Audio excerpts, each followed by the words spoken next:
അതിരപ്പള്ളി വെള്ളച്ചാട്ടം ഇത്ര ഭംഗിയാണ് ഞാൻ ഇതുവരെ കണ്ടിട്ടില്ല കേട്ടാ. പെരിങ്ങൽകുത്ത് ഡാമിൽ 5 ഷട്ടറുകൾ തുറന്ന കാരണം ഉണ്ടോ നമുക്ക് ഈ വെള്ളച്ചാട്ടം ഇത്ര ശക്തിയിൽ കാണാൻ പറ്റിയ. ഡാമിൻ്റെ മാക്സിമം കപ്പാസിറ്റി വന്നിട്ട് 424 മീറ്ററാണ്. ഇപ്പോൾ 2 ദിവസത്തെ നിർത്താത്ത മഴ കാരണം തന്നെ 423.5 മീറ്റർ ജലനിരപ്പ് ഉയർന്ന കാരണമാണ് 5 ഷട്ടറുകളും തുറന്നത്. അതിരപ്പള്ളി വെള്ളച്ചാട്ടത്തിൽ മാത്രമല്ല, അതിരപ്പള്ളി വെള്ളച്ചാട്ടം കഴിഞ്ഞിട്ടുള്ള ചാപ്പാറ വെള്ളച്ചാട്ടത്തിൽ നല്ല ശക്തിയിലാണ് കേട്ടോ വെള്ളമൊഴുക്കുള്ളത്. വെള്ളച്ചാട്ടത്തിൻ്റെ ഭംഗി കാണണമെങ്കിൽ ശരിക്കും വെള്ളം ഉള്ളപ്പോൾ തന്നെ വന്ന് കാണണം. ഇപ്പോഴാണ് നല്ലോണം വെള്ളമുണ്ട്. അപ്പോൾ എല്ലാവരും വന്ന് അതിരപ്പള്ളി ചാപ്പാറൊക്കെ കറങ്ങി കണ്ടു പോവുക.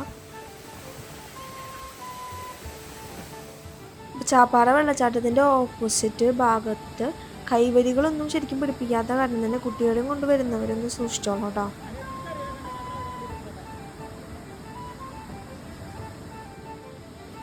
ആളുകൾക്ക് റോട്ടിൽ നിന്ന് കാണാനല്ലാതെ വെള്ളച്ചാട്ടം അടുത്ത് പോയി കാണാനായിട്ട് അപ്പുറത്തൊരു പാലം പണിയുന്നുണ്ട്. അപ്പോൾ റോട്ടിൽ നിന്ന് കാണാണ്ട് അങ്ങോട്ട് കയറി നിന്ന് കാണാം. പക്ഷെ പാലത്തിൻ്റെ പണി കഴിഞ്ഞിട്ടില്ല. ഇവിടെ നല്ല വെള്ളം കുത്തൊലിച്ച് വെള്ളം വരുന്നുണ്ട് കേട്ടോ. വീഡിയോ ഇഷ്ടപ്പെട്ടു കഴിഞ്ഞാൽ വീഡിയോ ലൈക്ക് ചെയ്യുക, ചാനൽ സബ്സ്ക്രൈബ് ചെയ്യുക. Thanks for watching.